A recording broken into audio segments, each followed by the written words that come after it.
Non-stop local news for Maryland, Virginia, and Washington, D.C. This is News Channel 8. And sticking with your health, a pharmacy in D.C. has become the first in the country to screen for HIV and hepatitis C with a new rapid test. You can get the result in time it takes you to drink a cup of coffee. Haley Harrison shows us how it works. You would do a blood test and you have to wait 2 weeks. In 1995, David Purdy's HIV diagnosis involved an agonizing wait. Being HIV positive, it's certainly not the end of the world, and luckily, especially in this country, we have access to treatment and care.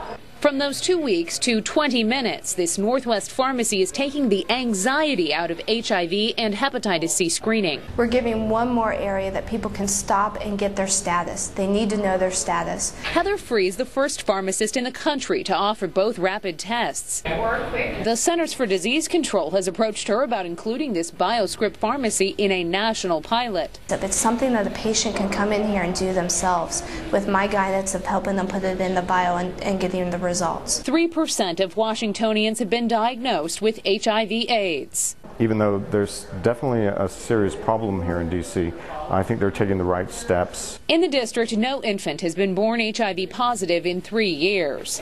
The CDC estimates that more than 1 million Americans have HIV, 4 times as many have hepatitis C. But here, ending the epidemic starts with answers. I think overall, this may be a model. OraSure, the company that makes these tests, is hoping that its over-the-counter HIV test will be approved this summer. Those tests are being offered for free at the Northwest BioScrip Pharmacy from 9 to 4 on weekdays. In the newsroom, Haley Harrison, News Channel 8. And Heather Free will join Bruce on News Talk this morning along with Dr. Gregory Pappas. They'll be talking about these new tests. And then later, Prince George's civic activist Judy Robinson will be talking about legislation that would overturn local property tax caps. That's News Talk, live at 10.